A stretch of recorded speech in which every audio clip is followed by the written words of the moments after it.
Hello, everyone, and welcome to episode 303 of the MTGGoldfish podcast. I'm Seth, probably better known as Saffron Olive, and we have the full crew here this week, kicking things off with the owner of MTGGoldfish. Sorry, can't talk today. Richard, save me. How's it going this morning? I can't save you, Seth. I've got nothing for you. I am doing well. Editor, keep that in.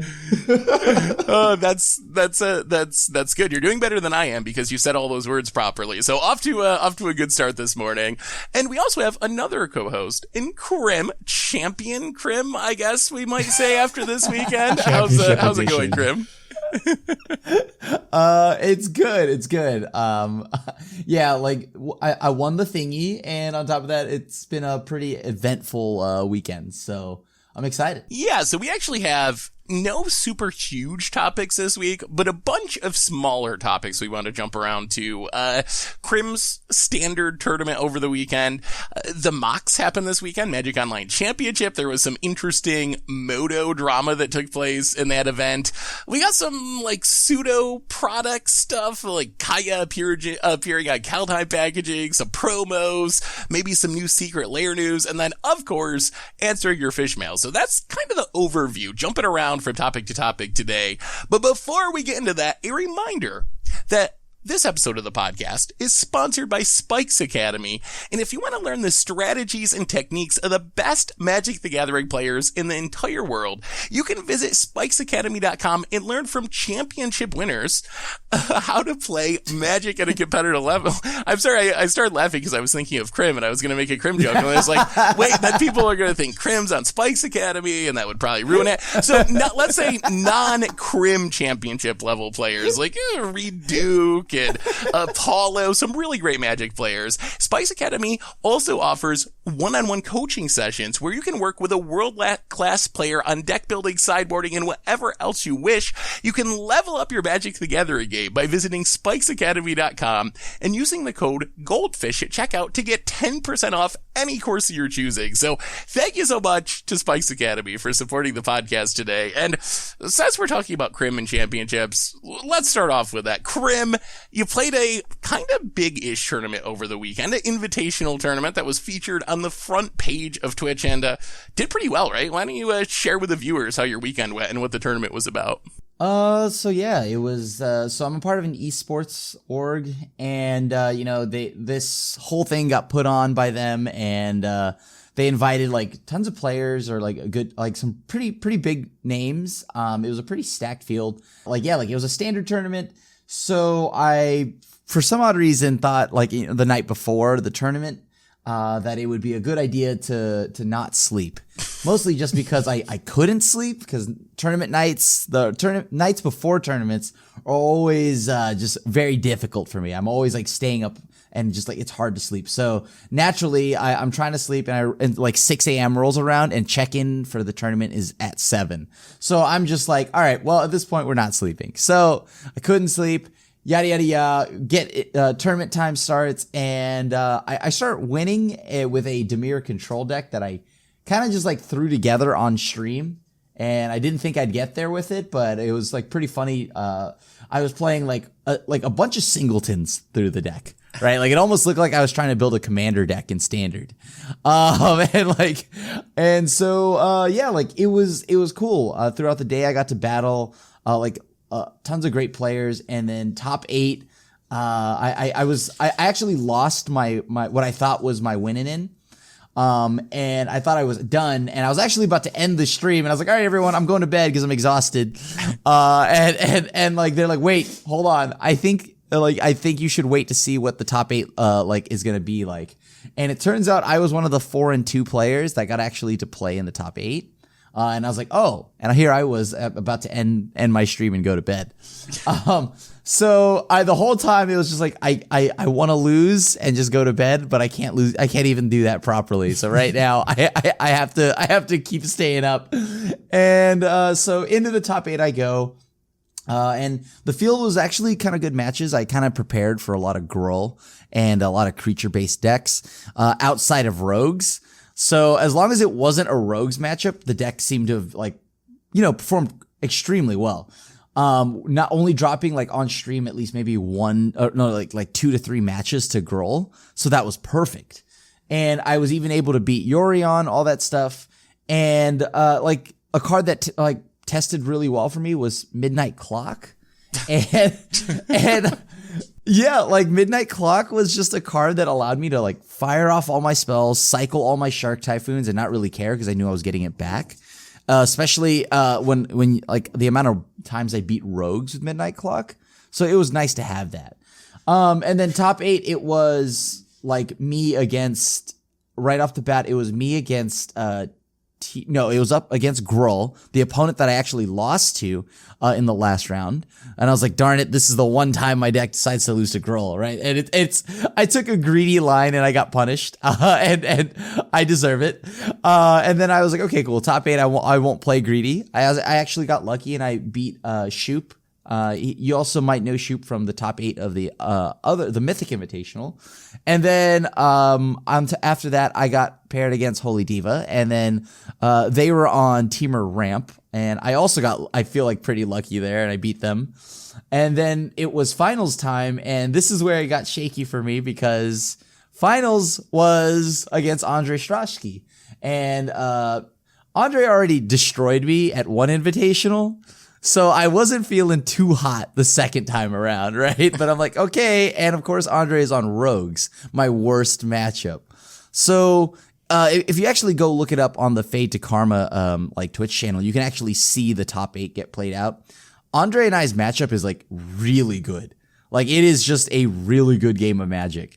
With a little bit of me trolling and getting punished for it along the way, but like it was just a really fun and entertaining game of Magic, especially game 2. Game 3, I'm telling you right now, like Clock and Shade are the heroes of my whole tournament. Skyclave Shade. That was, so I'm looking at your deck list, and you're right that there's a lot of one-ofs. You got one Ashiok, one Ugin, one Midnight Clock, one Elspeth's Nightmare, a bunch of one-of, like, removal and counter spells. You have 4 Skyclave Shades in the sideboard. I'm assuming that was essentially your Rogues tech, like, bring it in, like, mill me over, and I'll just, like, play these from my graveyard and beat you down. Was that kind of the idea with having the 4 Shades in the sideboard? Yeah. The 4 Shades were pretty essential in beating Rogues, along with like giving myself an actual respectable clock against like Yorion decks, because like it's great. It gets they don't keep too many Skyclave apparitions in against me, so it felt good to just have something that got under ECD. And like if they had Skyclave Shade, sure, that was unfortunate, but like most of the time they don't keep a full set. I gotta ask you, Crim, I also see a single Zerasan the Trickster at your sideboard. Is that there because you love Rogues, or is there actually a matchup where you bring that in because it's good? Of course there's a bit of Rogue love there, right? Seth, let's be honest here. When I built the deck, it was made with love, Seth. It was made with love. That's the secret to winning. Infuse love into your deck. Love is the key component to all deck building. And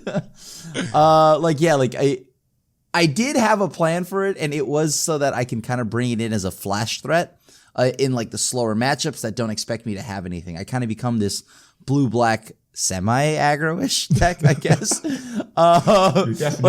has a yes, my idea. Crim's like, I have a creature now, so I'm aggro. Yes, I think this is aggro. And it was meant for like in the event that, like, example, I got paired against Yorion, being able to steal back like a cycled Shark Typhoon or any big enchantments, hitting them with their own Doom Foretold for the memes, while also being able to pick important cards off of Gruul, like being able to get like an Embercleave or even like a the Great Henge, right? And they also bring in like tons of like bigger mana stuff post board. So like they have Ox and et cetera, et cetera. So you never know, right? Like, I mean, Ox discards my hand, but if I'm hellbent or something like that, I can go nab that. So there were just some slots where I liked it, like Rogues also. So the version of Rogues this tournament was actually the worst version of Rogues for me, which is the one that doesn't play Lurrus which means they play Brazen Borrower, which means they can bounce my clock. And I don't mean my Zareth, although the other clock, as in Midnight Clock, and also played Shark Typhoon. So it was a very difficult matchup, and Zareth was there to try to steal a few cards from them. So obviously, huge congratulations! Like it's a really sweet win over a really stacked field of players. Let me ask you from a meta perspective. I've mostly been playing Historic since Kaladesh Remastered came out, and also some Modern. So I haven't played much Standard in the last week or two. Where's Standard at in general, since you've been playing a lot of it this weekend? Is it still in a relatively good, healthy place where something rises up and then something else will be able to beat it and knock it back down, and we kind of go through that rock, paper, scissors? Yeah. I mean, if you look at the way, if you look at my deck list, right, it's very apparent that a deck like that would not be able to thrive or do well in the meta that was here, any of the previous metas for the last 2 years. It is a deck that I love. It's an archetype that I love, and I very much so a pet deck, if you would, and made with love, once again. It is, you can look it up and actually see the deck list, everyone, but it is a very Crim deck. Picture what you think of is Crim, and it's essentially that in in deck form. It's just all the cards that Crim likes, a little bit of this, a little bit of that. It is true. It is definitely Crim I can't tell if Crim just plays it because he likes that card, or is this good? Well, so the biggest question I got, because you just won the tournament, so it's called getting lucky. See, once again, better lucky than good. Would you recommend this deck to other people? I know there's sometimes, I think Jeff Hoogland's someone who is kind of famous for this, or was kind of famous for this when he played Paper Magic, that he would go to an SCG and do really well with just a horrible 5-color collected company Court of Calling pile that no one else could win a game with, but Jeff would just go and stomp the field with it. Is this a Crim deck in the sense that it's something you can win with because it's your style of deck and you poured all that love into it? Or could someone pick up this deck and do well with it on Arena, do you think, even if they're not you? I would say that it is a very difficult deck to pilot, just because I have singletons in there as a silver bullet and a specific use for a very corner pocket situation. So it's not the majority of the cards are very intuitively good. It's oh, okay, well, this is just obviously here for X, Y, and Z. So it is something that I definitely just spent a lot of time, played a lot of on stream, and just kind of came to this conclusion and this final list. So I know that chat would make it seem in the streams, some people are oh, the deck just pilots itself, because normally Crim punts, and it's yes, I do punt a lot, but tournament Crim. There was a point in my life where there was a spiky Crim. We call him Simic Dave, though. We call him Simic Dave. That part of me, I never want to bring back, but Simic Dave does still exist somewhere. It's just a very weird deck. So I don't know. I mean, it just, you'd have to play it a lot. I think that's the whole thing. Yeah, it sounds like a deck you'd have to get in a lot of games with to kind of learn all those corner cases you were talking about and the purposes for all the cards. But yeah, I mean, apparently if you practice it and play it well, you can be rewarded, because that was definitely a super impressive performance this weekend. So again, huge congratulations. That's super sweet. Thank you. But Crim's tournament was not the only tournament of this weekend. We finally had the Magic Online Championship, which was supposed to happen, I think, almost a year ago now. It's got pushed back, and then finally it happened. So the tournament happened. It was an interesting format. It was Cube Draft, Pioneer, and Modern, and they did kind of some of the tricks that they've used on past Super League events, where, especially for the top 8, you would have your Pioneer deck and your Modern deck, and based on who was the higher seed, they got to either choose the format or choose if they wanted to play first. So in the end, it was Logan Nettles losing to Michael Jacobs in the finals. Decklist not super important because it was this weird split event, but the big thing I wanted to ask you guys about, there was some huge moto drama that came out of this event that I think was pretty interesting. So let me lay the foundation of what happened, and then you all can weigh in on it. So it was the first day of the tournament. It was Oliver 2 against Michael Jacobs. Michael Jacobs is playing Heliod Company in Modern against, I think it was Omnath Control that Oliver was on.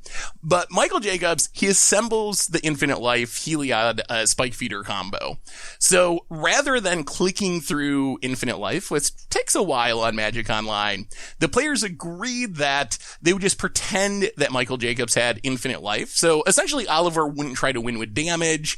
The game ended up ending. So fast forward to game 3, the same situation happens.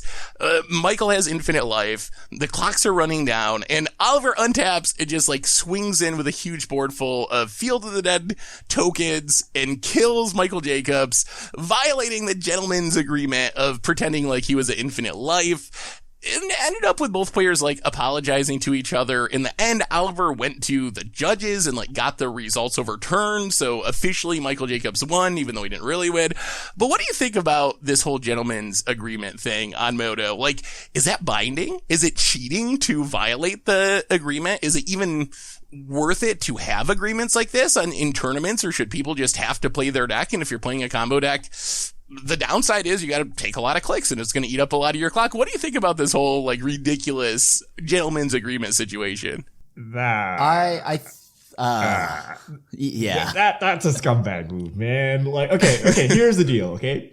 You can ask for the agreement, right? Let's say your clock is low and clicking through is going to take you time. Your response should be no, gain the life. I'm not going to honor this agreement, right? You shouldn't say, yes, let's pretend you're at Infinite Life and then turn around and backstab him, right? Like, this is not a game of Commander. The fact that it's being streamed and broadcasted, like, I don't know why you would do this move. Like, it just looks bad no matter what. Like, I don't know, man. Like, technically, you can do it, right? Because technically, you attacked with combat and you won. But there's like it's like, I think it's worse than rules lore. Like, there's no misrepresentation or anything here. Like, he's saying, let's pretend I'm an Infinite Life. Are you okay with that? And if you say yes, and you then go ahead and not honor that, like, I feel that's just too much, especially if it's being streamed. Like, there's no way you're getting away with it. So I'm not sure why.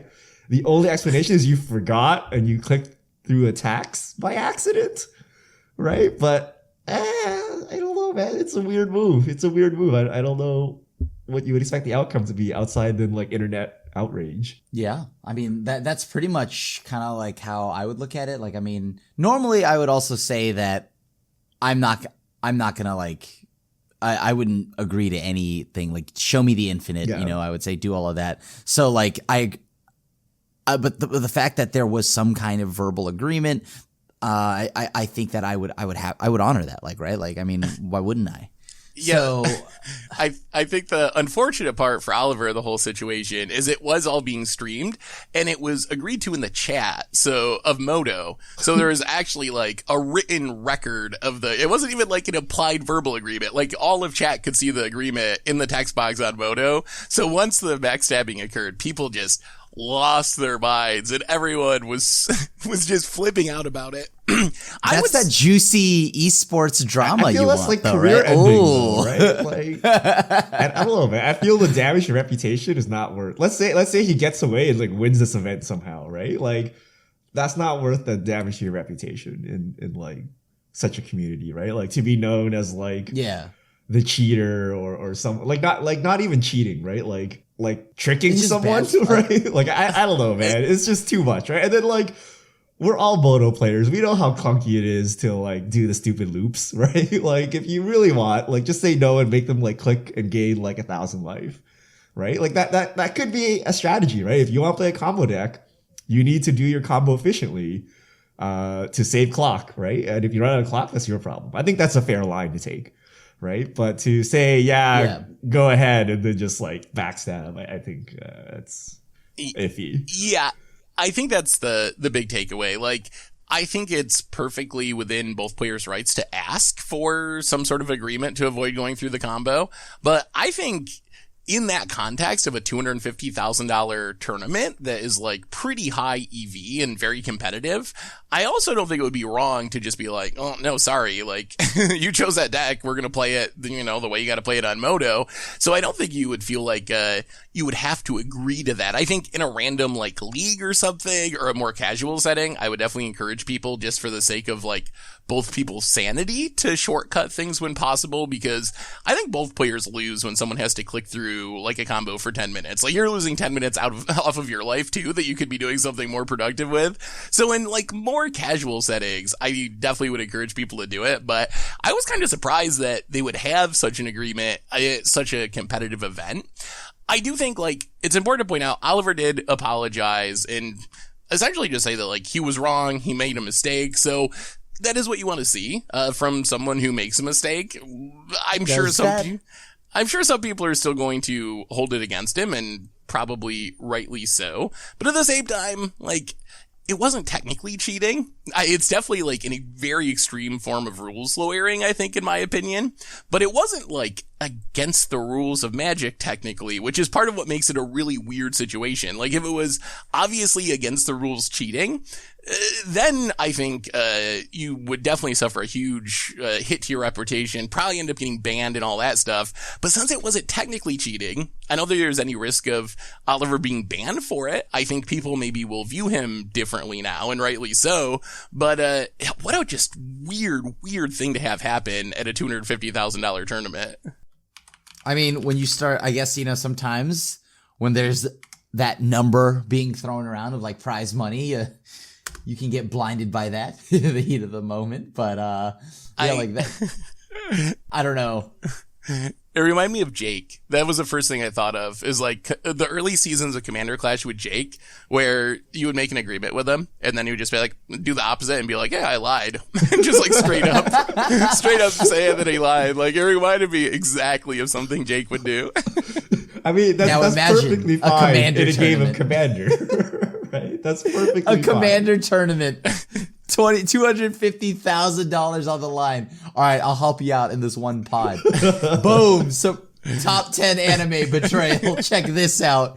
No, son, and I'm taking the money. It definitely got people talking about the mocks, though. So I guess in that sense, all publicity is good publicity or something. So maybe it was good for the tournament overall because people were talking about it. Once again, it's that juicy esports tournament drama that you need from Magic. There you go. Oh, gasp. What a twist. Yeah. So I think any other tournament stuff before we move on to a couple other topics before we get to our fish mail today.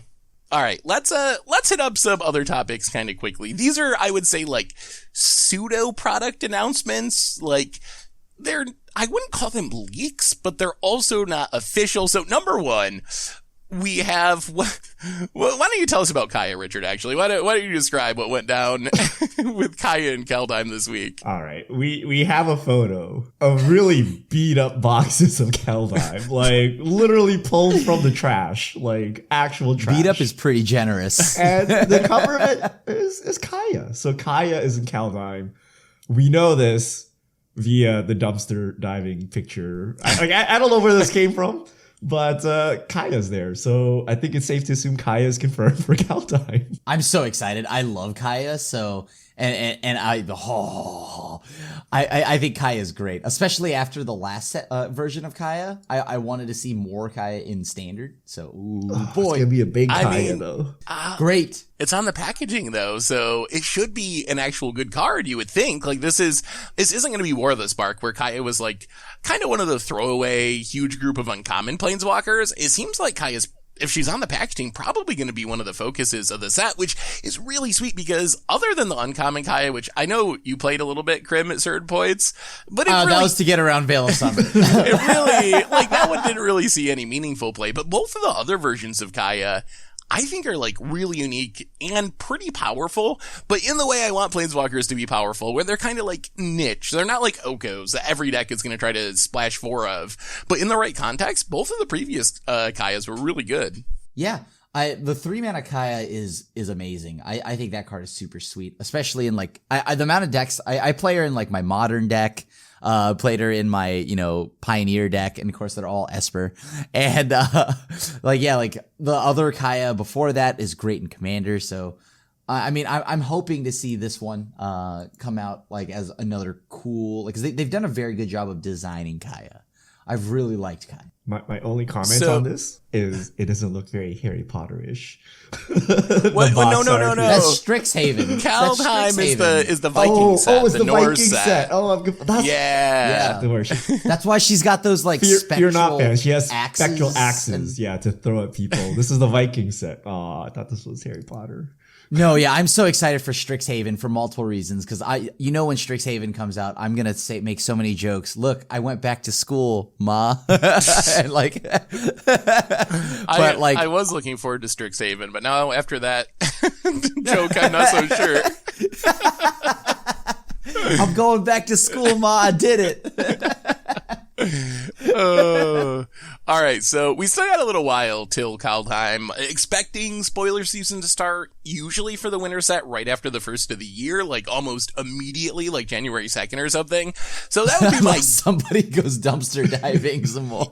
Yes, it definitely looks very dumb. It's even on if you see the picture on Reddit, it's even in like a huge pile of trash. It looks like there's a bunch of just like cut up papers and stuff behind it. So it really looks like someone went to like the printing factory and like just searched through the dumpsters until they found something. So that was fun. We also got a spoiler, technically. We got this year's holiday promo. Richard, have you seen Top Deck the Halls? All right, Top Deck the Halls from this year's holiday series. It's silver bordered, so you can't play it unless you play Commander or something with silver bordered cards, but 3 red and a white, 5 CMC enchantment. Decorated cards in your hand have Miracle for a single snow mana. Decorated cards include premium promos and cards with alternate frames or art. At the beginning of your upkeep, if you control 12 or more decorated permanents, you win the game.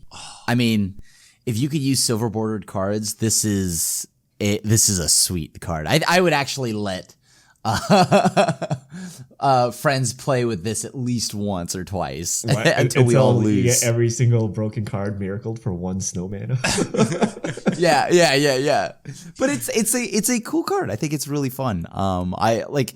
I'm glad they're finally like a good amount of these newer silver bordered cards are actually like kind of like playable, right? Like they're not like just actually not playable. Like there's no application in the game. Like the last one, the one that they sent all the content creators was like Decorated Knight. I love that card. It was perfect in Commander because it's hilarious to troll friends. Like I had a plan where one of my friends hated Nekusar and scarred him to the extent because like we both started playing Commander together, and I built a Nekusar deck. And so what I did is I just took my Decorated Knight, put it in my other deck. Said no, don't worry. I won't play my Nekusar deck. And then I played Then I grabbed the Nekusar deck with Decorated Knight, switched out my deck with it. He just didn't want to play. So. I'm glad to know that Crim makes his IRL Commander friends not want to play Commander 2, and it's not just a Commander Clash thing. Oh yes, the few IRL friends that I now have thanks to Commander. The few that are left, yes. Yes, the remaining few. I think Top Deck the Halls is really sweet. I really like the alternate win condition part. I think the idea of like incentivizing people to play promos and so forth is interesting. I do think it would be absolutely busted as a black border card just because of the miracle cost, and it would be a weird black border cost because it kind of is like extreme pay to win, because in theory, like decorated cards, promos, alt frames, those are like the more expensive cards. So this is a card that like would very much be like, hey, if you're willing to spend 3 times as much and get the promo version, your deck's going to be way more busted. So I'm glad it doesn't exist in black border, but as a holiday promo, it's real enough that I would also like let someone play it in their Commander deck for fun. Probably not, every week for the rest of the year or something, but a couple of times to see what it was like. So I think it's definitely cool. The other thing that was interesting for about the seasons. For the seasons, yes, for the holiday special. The other thing that was interesting is they said that they are sending it to partners of Wizards and WPN stores around the world, which in the past, I thought they just sent these to like content creators, like friends of wizards, employees, people like that. So based on the announcement though, it sounds like WPN stores are going to be getting them. I don't know if that means maybe if you want one of these, you can talk to your LGS and be like, hey, like, are you going to actually have these to sell or give away? Because it sounds like they're actually going to LGSs this time around, which is cool. All right. So one other piece of news, and that comes to us partly from the rumor mill, partly from Arena. So there had been a rumor going around, or like a leak, I guess, that there was going to be a Bob Ross Secret Lair drop, featuring basic lands, presumably, from Bob Ross paintings. This week, when Wizards updated Arena for Kaladesh Remastered, also on Arena, although you can't actually collect them yet, but on the client are 10 lands, basic lands, 2 of each basic land type, featuring Bob Ross paintings, which most people are taking to confirm that we're going to be getting a Bob Ross Secret Lair drop based on that. Did you guys see these lands? How interested are you in a Bob Ross Secret Lair drop? I don't. It doesn't like. It's not like, oh, I woke up today and I needed a Bob Ross Secret Lair. Oh, Crim never watched the joy of painting. There are 2 lands for each one. So there's 10 total lands that you can see on Arena. They look like Bob Ross lands. Like, I don't know what more. You can see them with like the palette knife or whatever, just making the mountain and the little fan brush, making trees come out of nowhere. If you guys haven't watched Bob Ross, I don't know how. It was like streamed on Twitch like multiple times for like forever. But like, he just makes painting look so easy. And then you try it and it looks like total trash. So yeah, I think this will be a walk of admission. They're going full meme here with the Bob Ross lands. We'll see how well they do. Let's see if people who like Bob Ross will actually shell out the money for them. But I'm gonna buy this Secret Lair if it exists, because remember the last one, the Mimi one? Well, they threw, like, I mean, yeah, for obvious reasons they threw Tybalt in there, but if there's a chance that I can get a white bordered Planeswalker or Tybalt in this, I want so it. You're just getting it for the bonus card, not for the Bob Ross. I hope. I mean, don't get me wrong, like, obviously painting, I'm not like discrediting Bob Ross's painting skills or anything like that. I just, yeah. Right? Like, it's just like, oh, it doesn't make me jump out of my seat and want to buy it. The idea that I might get a white bordered card, even though this could very quickly be, completely dispelled, but like, oh well. Oh, I mean, each of these cards comes with a tutorial on how to recreate the art if you want to watch the episode.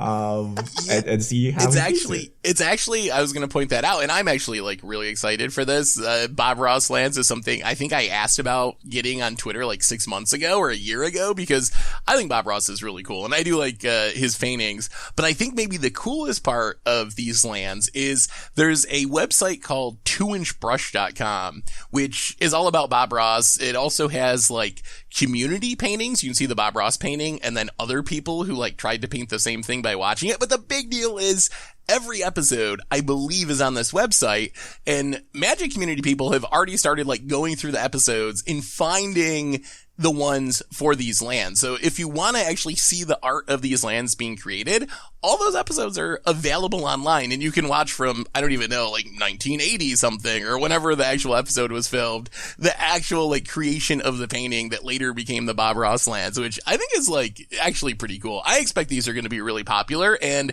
if there's one thing we've learned so far about Secret Lairs, and maybe this one will be different because it's popular, but in general, the best Secret Lair drops in terms of value so far have been basic land Secret Lair drops, which people tend to like underrate when they first come out, so not many people buy them. And then if you look back at like the snow-covered lands from the initial Secret Lair drop like a year ago, that's one of the most valuable of all the drops that has ever been made. So I think there's probably good value here as well. Like, again, assuming that the rumors combined with this arena artwork, like putting that all together, assuming that does mean there actually is a Secret Lair drop, but it is not 100% confirmed. It seems pretty likely when you add everything together, but it hasn't been like officially announced yet, that we are getting the Secret Lair drop. So I think this is the first Secret Lair I'm going to purchase. Really? Yeah.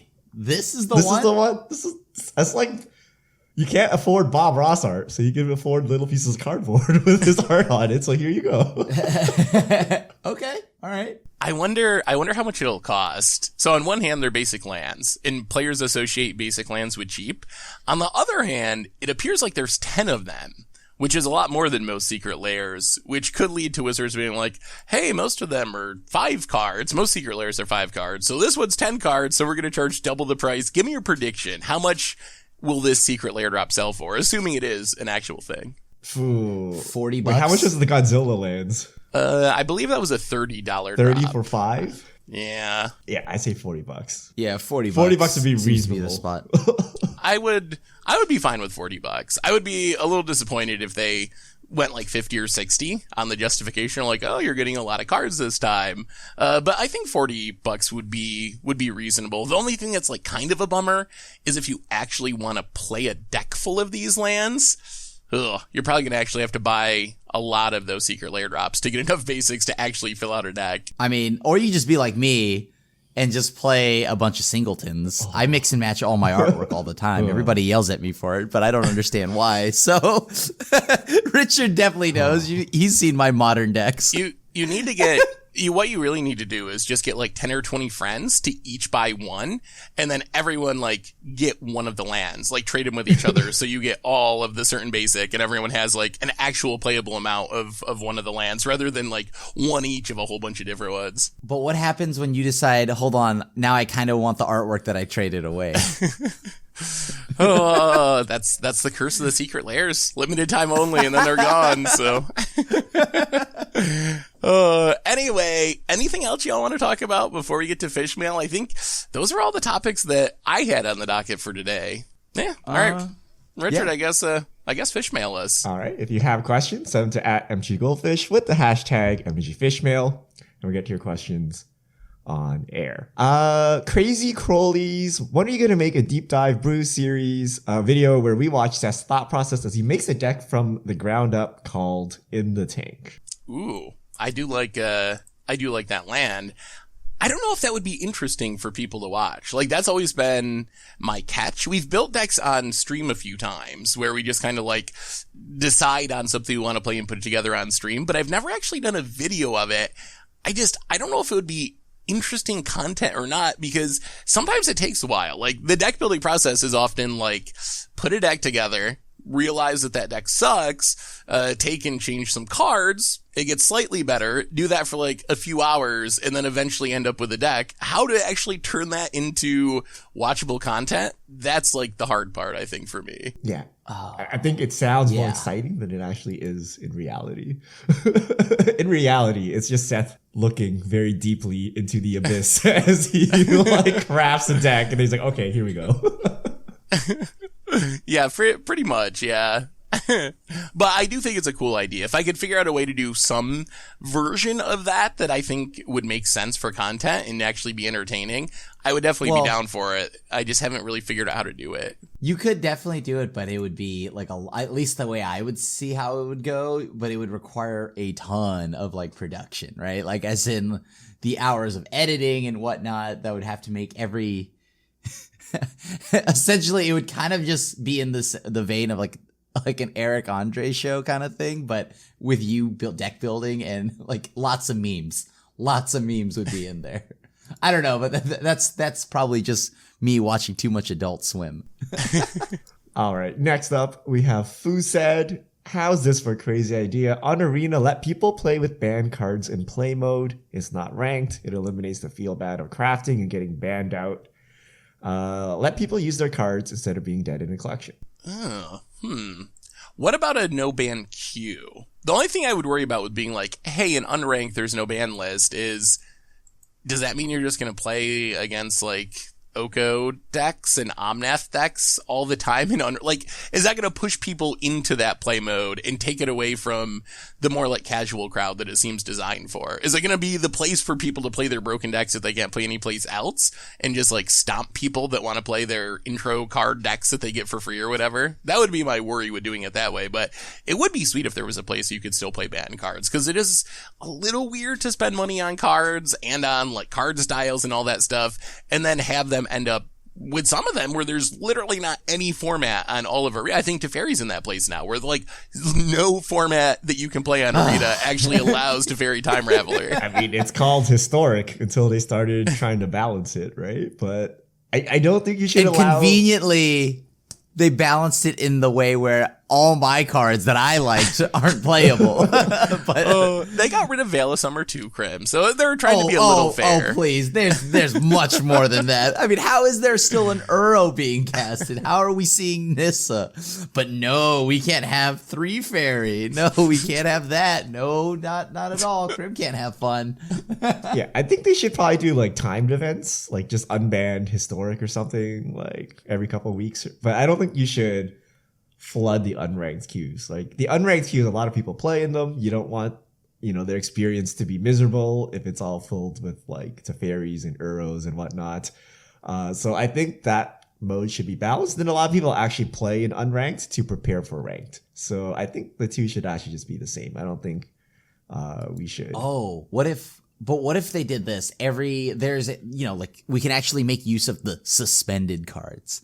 See, all these cards, let's just say hypothetically, if anybody from Wizards is listening and they're like, hey, Nissa, Who Shakes the World, and Uro, those could be suspended, right? Not banned, whatever. And then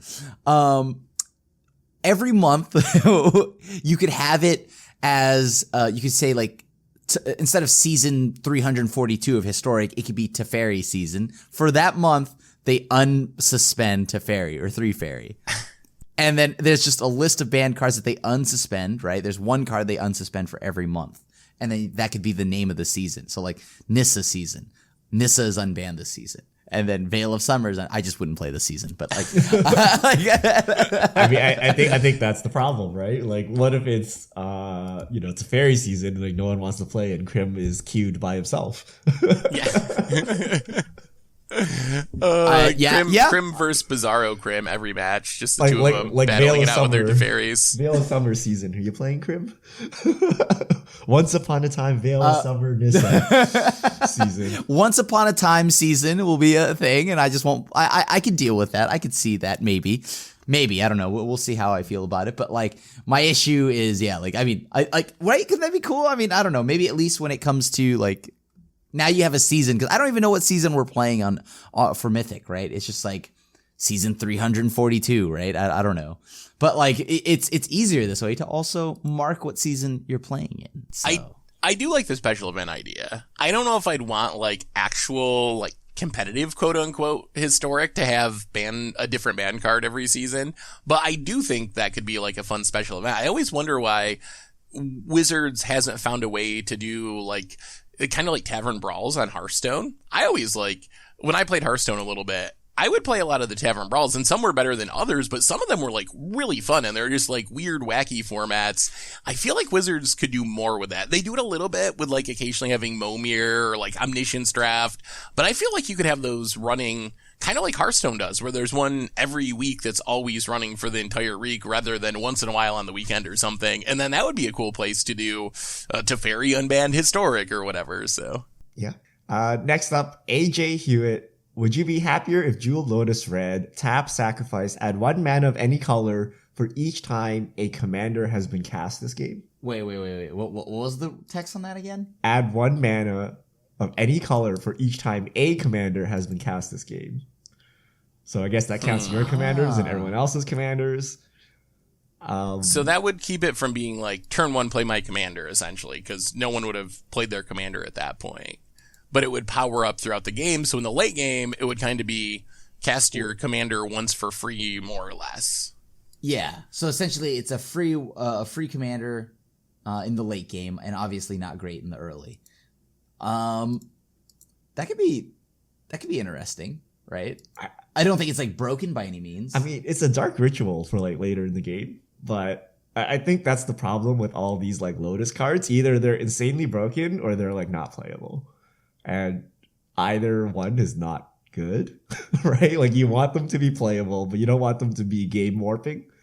I think this one is too much on the unplayable side. I think it's too conditional, and I don't know what you would do with it, but there's possibly some kind of combo. Maybe you can like bounce your commander and recur this thing somehow to just like go infinite mana. But I don't know. This is hard. This is not like normal dual Lotus where you're like, okay, I have commander. Yes, I play this. Okay, go. Hato 200. How much of an effect do you think Navinral had on the changing of commander death rules? I don't know what this is referring to. Ooh. What? The new Navinral where you sacrifice it to blow everything up. Yeah. What does the changing of the death rules? I'm trying to look up. Boy, Navinral's a weird word to spell. Yeah, I always call it Nev. I always just say Nev's disc, and I apparently have no idea how to actually spell Navinral. I've actually been calling it Niv's disc. Not Niv Mizzet. Nev. Yeah. Nevinr. All right. We got there. I just Google auto-completed it? Okay. I pulled up the Commander Legends spoiler page at mtgpreviews.com where you can see all the spoilers and just scroll down till I found it. So when it dies, you can pay one, and if you do, you blow up everything. So I think with the old rule, it would never actually die. It would just go to the command zone, so that ability just wouldn't work under the old rule. Oh, as a commander. I see. I'm gonna say it has zero effect. I think this was like a long time coming. This was something that was non-intuitive to most players, and it just made like cards weird in Commander. That if it's a commander, you don't get a death trigger. So I think they were just fixing Commander in general, and then Navinral takes advantage of this new fix. I feel like it probably is a small piece of it. I feel like Navinral and Commander and Legends in general might explain like the why of the rule change happening not that long ago. Like I think with this set coming out, maybe Wizards is going back and looking through all the rules and being like, what can we improve? But I think it's a pretty like obvious and good rules change that would have happened sooner or later, regardless of Navinral being a creature or like Commander Legends being printed. So maybe it like was part of the clock and why it happened right at the time that it did, but I think it was going to happen either way. Maximum kill for multiplayer client. What do you think of an official version of Magic Workstation? The client would need very basic function and card images. The players handle the rulings and interactions by themselves. Should take less than 5 years to make. So like a client where it's literally like just playing paper Magic, where you just have cards with the images and backs, you can shuffle them, and then it's up to you to enforce all the rules. So I think my question would be, we already have several of those, like Magic Workstation, Cockatrice. There's a whole bunch. Cockatrice? I could be mispronouncing it. So it could be Cockatrice. I know that it's not Cockatrice, but I know that. But what would an official version give us, though, that those don't, other than, I guess, you don't have to worry about the gray area of legality or whatever. And how would Wizards profit off it when there's already free versions available? Would they I don't think anyone's going to buy cards for that. Ugh. But then why wouldn't I just play Magic Workstation or Cockatrice? Cockatrice. It's a cockatrice. Come on, guys. Cockatrice. I mean, I don't think they would release this product because it's just hard to use. Like, why would you do this? But people would pay for it. I think some people would pay for it in the same way. Like, why buy Magic cards? Just buy proxies, right? Like, why play Arena? Just play Cockatrice, right? Like, just a nicer, officially sanctioned version. But I think it's just like too difficult. Like, Magic is hard enough as is. Now you just have like literally no rules or anything to help you. Like, I don't think it's worth the kind of the investment for Wizards to do this. They might as well just do the full blown real Magic. And I think the rules actually do matter. Like, I think if you play Magic a ton, sure, you know the rules for the most part, but my experience with playing some of those clients in the past, that's because, I play a lot of Magic. I get pretty addicted to playing Magic. So Moto, this was before Arena. They always would have downtime every single Wednesday. So I'd have to get my Magic fix on Wednesdays when there was no Magic Online. So that was like the day of the week when I play Cockatrice or Workstation or whatever. And I definitely remember like playing Modern against someone on there, and I cast a Thoughtseize and they rebanded it. And I was like, okay, sure, like, cast the Thoughtseize again. And they flipped out, or like, you're a cheater, that's against the rules, you can't recast the card that I remand, and like, rage quit the game. So I think having a rules engine is actually like, kinda necessary to make games against random opponents that you don't know work. Yeah, and I mean, like, every week on Commander Clash, we're like, what does this do? I don't know, we'll see. Right? There's always like these weird edge cases, or we're pulling up the Gatherer page, reading like the clarifications. So yeah, I think that's pretty critical. Jimmy Hope, now that Kaladesh Remastered is on Arena, do you think they'll keep going back in time? So Shadows block will be the next remastered, or do you think they'll do things differently after Pioneer Masters? I mean, if you add Shadows block, we're pretty much almost there. We're missing only one other very popular block, but I mean, because I actually think Shadows would make sense, because Shadows was there were cards from Shadows when this was in closed beta, if I recall, like when they were actually like when they were just testing, and like Arena just got announced. I think like it was like Gabby Sparts and like I think it was like Amaz, right? Those two were the two that were testing out the early, very, very, very early client of Arena. Do you all remember what I'm talking about? I do remember that. Yeah, there were, I don't know if it was all of them, but there were at least some Eldritch Moon and Shadows of Innistrad that were on Arena early in the beta. I definitely do remember that. They were like Cryptbreaker and some of the zombies. Like, yeah. I specifically remember zombies from that set being on Arena at one point. Yeah, and I mean, then we could actually have a zombies deck and not have it be completely laughed at. But like, yeah, no, like, I think that Shadows and that whole block, like the over Innistrad, that block could be really cool and kind of makes sense, because I think some of it's already programmed into the game. So we know that they're working back towards Pioneer. They mention that like pretty regularly.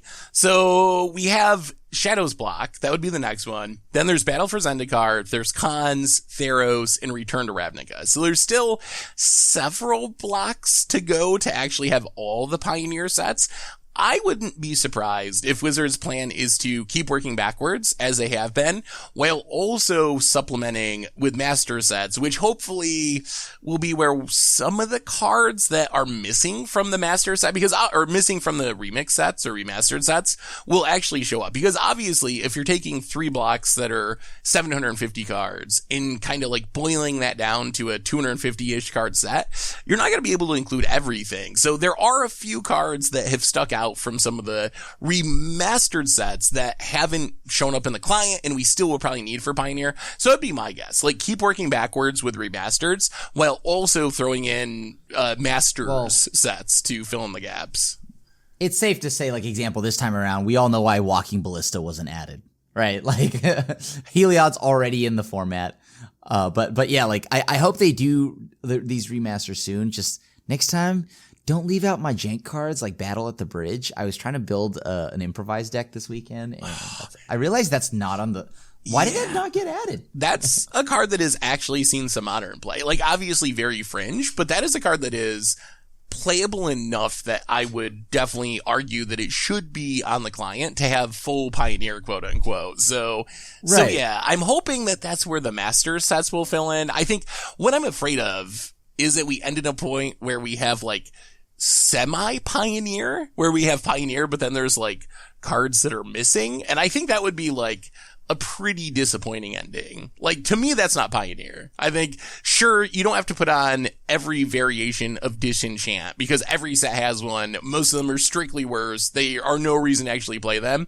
But for cards that are unique and actually have seen play in Modern or see play in a Pioneer, I feel like you got to get all of those onto the client for me to actually say, okay, we have Pioneer now, rather than like some like pseudo semi version of Pioneer. Yeah. And like another, like, yeah, like that would be very important to do. But on top of that, like, once, like, I do like the idea of them adding, like how they did with, whatever the other, Amonkhet Remastered, adding cards like Thoughtseize, right? Like, I know that they said it didn't make sense to add it this time around, but like, I still like that. You know, like, I mean, though it was, what is it, an invocation, that there was an invocation Thoughtseize, I'd like to see a little bit extra, just to like toss into historic. So I hope they do more next time around.